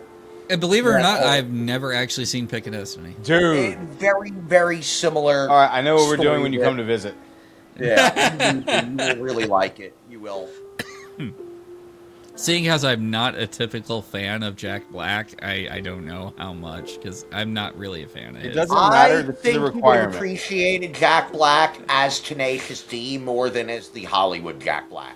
Yeah, that's true. And that's Honestly, who he like, really portrays in the Pick a Destiny. all right, movie, this so. Jack Black is like the Jack Black from School of Rock, like 5-10 years later. And his dad is played by Meatloaf. Yeah. And I love Meatloaf plays a not understanding, not rock and roll life, like real strict blue collar business to the point of the matter type of dad, which is the exact opposite of who Meatloaf actually is. Was I who fucked the dragon? Fucking Lacey, fucking Lou. It's really. And if you try to fuck with me, then I shall fuck you too. So, I have to admit, I have never seen a person perform the way I have ever seen Meatloaf perform. I got the honor of watching him do the Bat Out of Hell concert. I didn't know I liked rockabilly. I don't even know if I still do like rockabilly. I like rockabilly because of Meatloaf, and I like the shit he does. Like, dude, I have never seen a dude sit up on stage in front of a piano, sweating more and sitting there and singing his heart out more than I saw Meatloaf that night. It was incredible. So, cool little segue. Over at the bar that our buddy Tyler here works at, they do 1 to 2 times a week. They do karaoke. 3. It's fucking 3. Wednesday, shit. Friday, and Saturday. Is it ever as full as it is Friday? Because I've only showed up for the Friday ones, and that place fills up. Saturday apparently is even bigger. Wednesday, I guess, is the chill night. Okay. I don't know. I don't work. So before I get totally, there is some regulars that come up there. I just went aside to buy a guy a beer and shake his hand, say thank you for singing. Not every time you go to a bar for karaoke is it a pleasant experience, you know. Normally 90% of the people there are a little too wasted and have zero skill and training, you know. Seems like there's a lot of current and former musicians or amateur musicians, people that do actually practice, that show up there to sing. And damn if their friggin' playlist selection isn't unusual, eclectic. It's like you hopped into the fucking time machine and Back to the Future. Dude, they are skilled. You're gonna get music from the 70s through the 2000s from the music selection from a lot of the people that like to perform up there. And there was this one gentleman there, he did a few duets with this lady he brought up, and their duets were fucking stellar.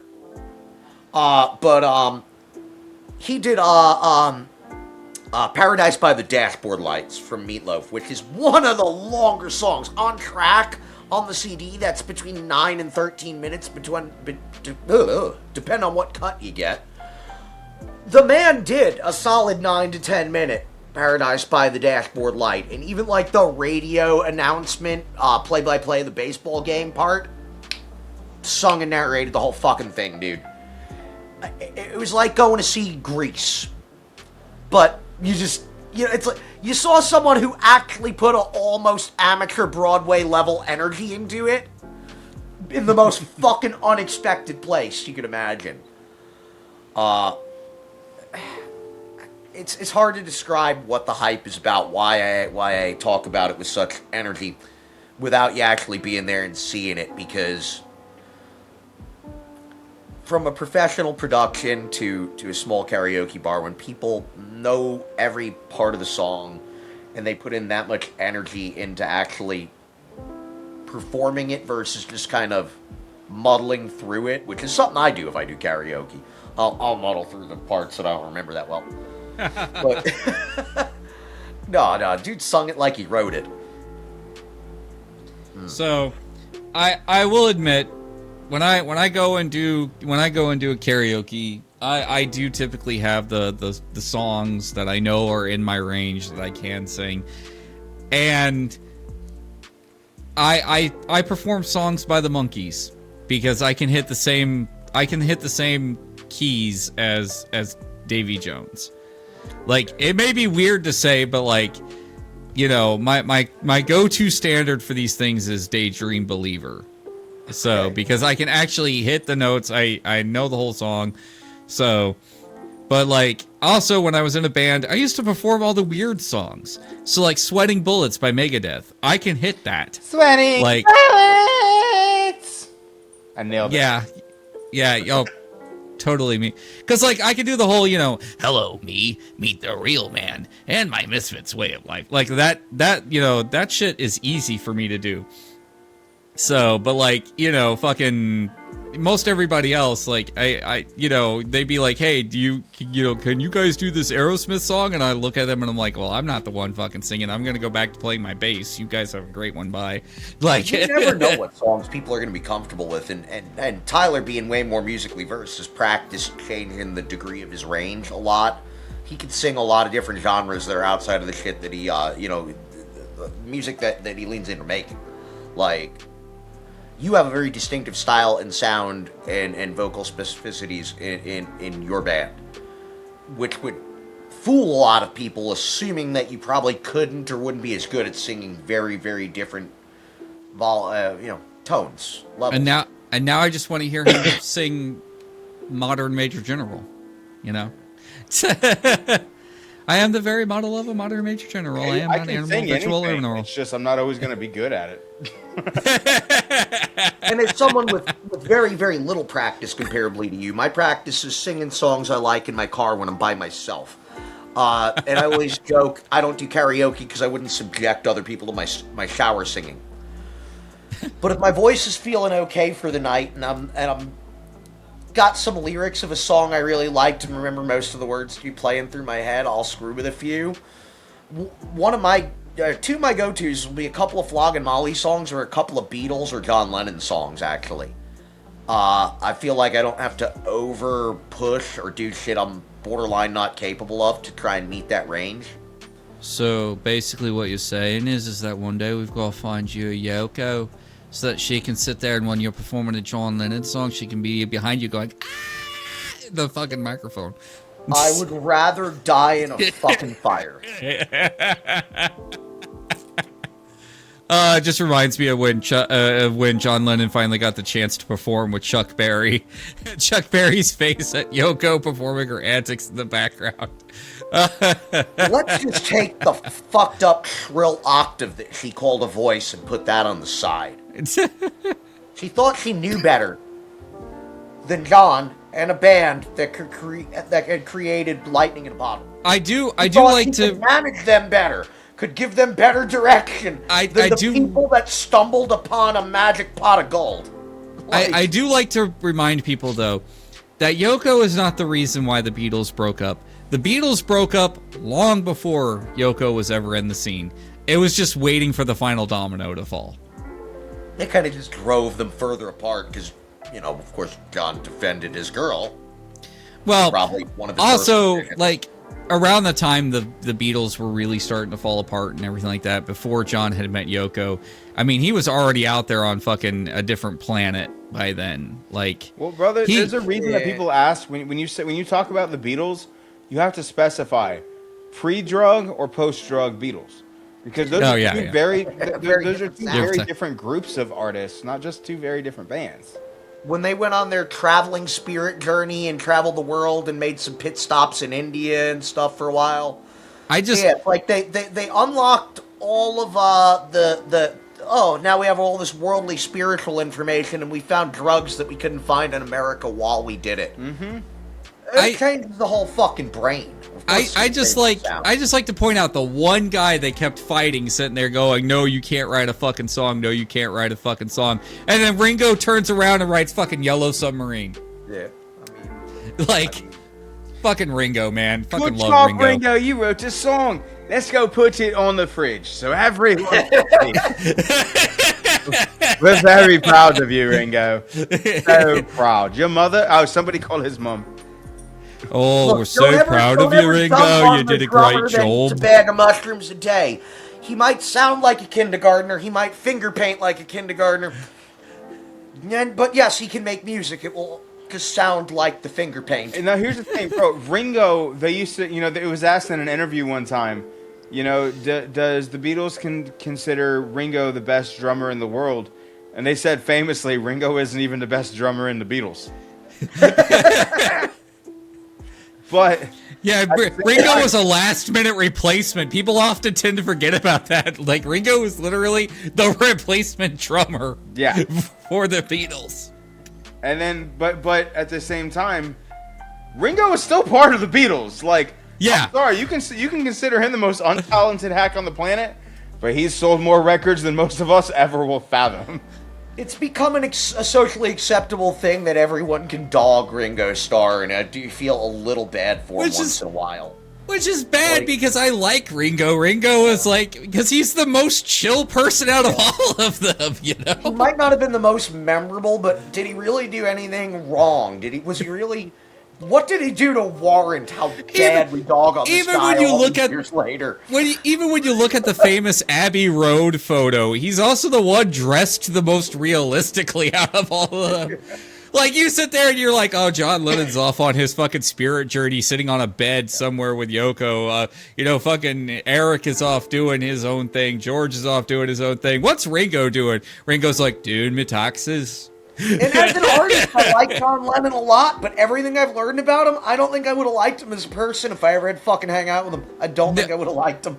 Yeah, I mean, that's what I've heard from a lot of people, like, in interviews and stuff like that. They're like, oh, John was such a visionary person and blah, blah, blah. They're like, yeah, but about your friendship with him, and they go, well, let's not get into that. It's like, a thinker, a visionary, an artist. As a person, it was one of his lower priorities. Yeah, pretty much. That's the general overview I keep hearing, whether it's looking up little documentary info on him or just hearing stories about people's interactions. It's not a whole lot of good reviews. So, and look at this. I mean, Tyler pulled a U. Yeah, and we're running a long episode today. I knew we were going to probably try to wrap it up soon, but I figured be a good opportunity to let him plug places to check out. Oh yeah, well no, I mean, I told everybody last episode that these things were going to start running longer, and so I mean, that's what we're doing. Takes a while to warm up the engine. Longer is better. Yep. I will I will sit here and state to people, new season of Touching Grass. We're all going out. We're all doing different things. Some people may be here one week. Some people may not be here the next week. I appreciate Keith and Ducky sitting there waiting for me to get over my bronchitis before we started sitting there and doing recordings again and everything like that. I also want to sit there and give a big shout out to, the people who have stayed around and have sat there and lasted through this brief hiatus. When I say it was a bad case of bronchitis, literally, talking to Keith even last weekend, he was like, dude, you still sound like shit. And I'm like, oh yeah, I still feel like shit. That long. It was like 3 weeks and your voice was not coming back. Yeah. I talked to this guy on the phone. After about the first minute of the conversation, you could hear his voice just dipping out and quitting for the day. Which is a bad thing because my voice is basically my world. You know, I want to sit there and state, again, Season of Touching Grass, we will be going out. We will be doing a couple of things. My hope is that to possibly either try and convince Keith to either meet me halfway in someplace like Tennessee and go hit, you know, Gatlinburg, or, you know, possibly have somebody come up here and check out the Traveling Chicago is scene. a finance thing and a time thing. I would like to obviously, you know, I've been pitching this idea to you for a while. I should be pumping it up, the touch grass idea. Because I've been saying I'd like to grab the phone or even grab a chest cam and take folks out on the river. Take them to our barbecue hangouts with our eclectic friends and guests. You know, just places we go that are worth bringing the fans to. I'd like to bring a little of the world to you guys and to our show, and let you get to know us and our interests and us as people, what the heck we do other than get online on the weekends and talk shit for 2 hours with you guys. Pretty much. Now that Tyler is back, Tyler, where can we find all of Varanger's stuff? Okay, so first things first, obviously, you know, all of your major streaming platforms, Spotify, YouTube, I mentioned earlier, Deezer, realistically, pretty much anywhere that music can be streamed, you can find us, Varanger, Varanger, all one word. We're every place we can possibly get onto. And then we recently finished the recording of the new album. And that one will be called No Promise of Eden. It's an 8-track album. And we're currently planning the release and all of that. Literally, like, we're wrapping up the finalities of it right now, giving our thank you notes and all of that kind of stuff. And as soon as that is ready to release, that will again be on every streaming platform we can possibly shove it on. The goal for us, dude, we know we play extreme metal. We know we're never going to get rich. All we want to do is just be heard. And honestly, for anybody that's listening, give us a listen. Dude, if it's not for you, it's not for you, and I respect that. But we will always thank you for giving it a shot. Yeah, when you're on a bubble and it's hard to find exposure to a certain genre of music from where you live, there ain't much of a scene around. I can remember living up in the sticks, upstate New York, years back, and you had to go to the internet. It was the bands you knew about already and the bands you got lucky enough to trip over through some chain of people you know sharing music. Oh, man, you know, just being out of state and finding a band that's, you know, local metal, outstandingly talented. Maybe they're huge, maybe they're not yet. Yeah,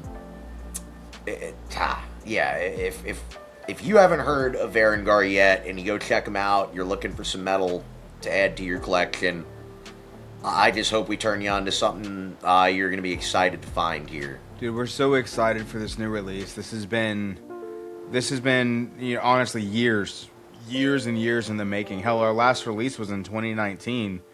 And that, you know, the world ended, and then because of that, there was a cycling of members and just so many things. And then obviously, you know, the way that the American economy has shifted, we'll go with up and down.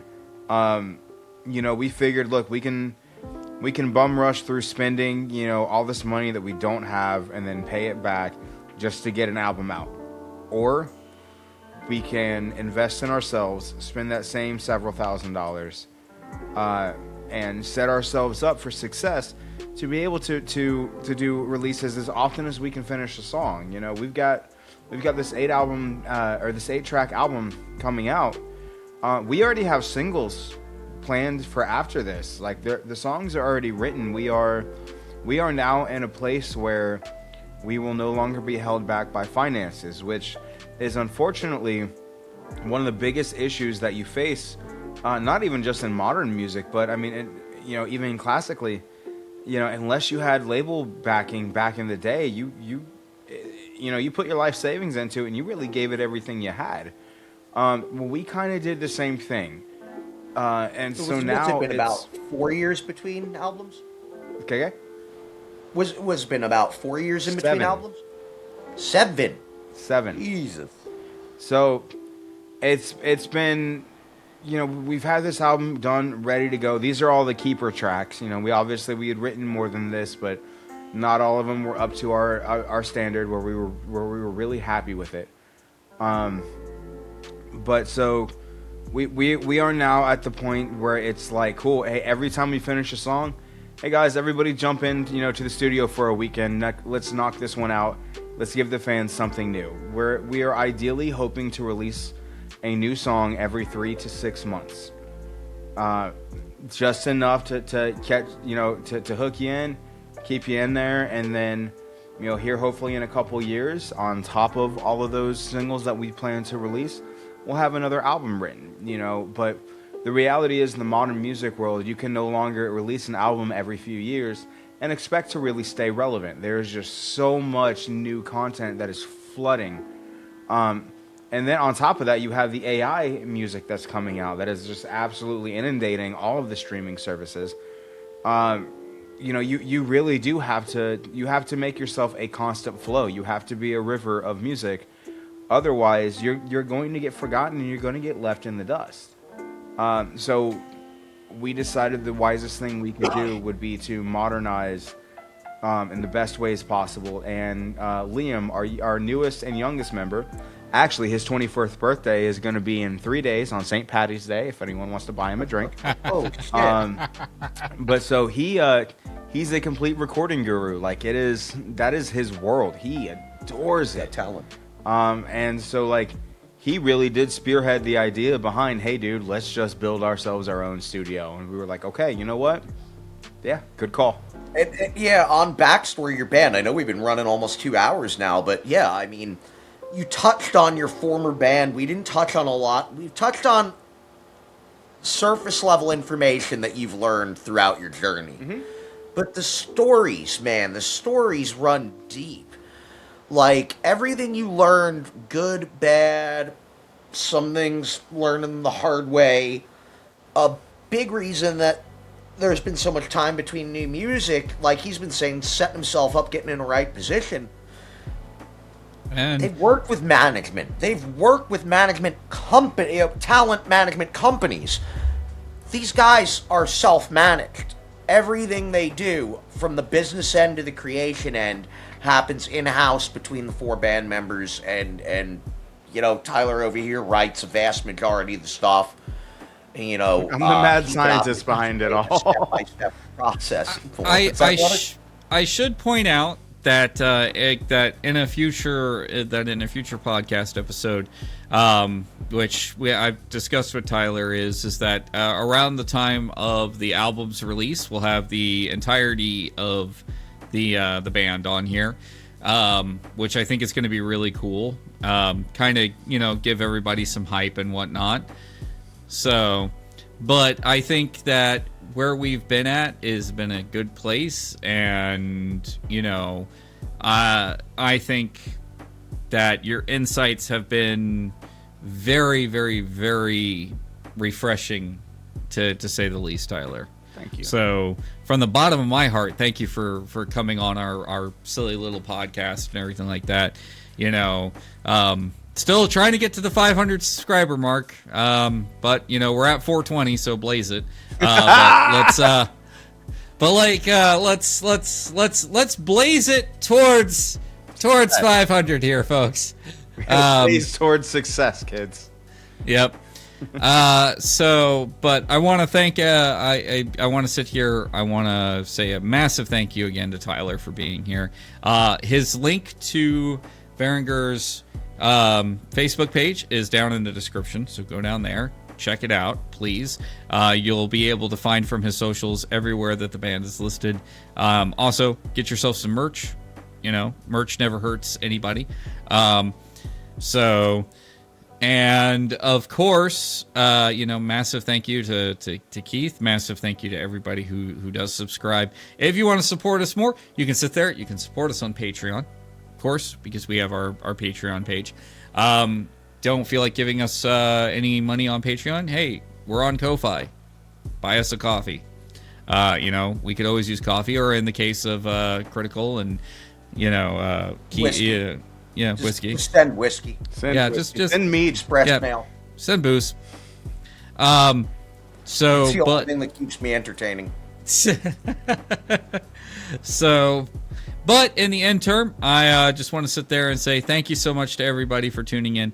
Want to sit there and give a massive shout out, of course, to everybody who sits there and subscribes. But from myself and everybody else here at WTFodcast, we will sit there and we will see you guys in the next episode. Bye. Thanks, guys. Get you on the flip side.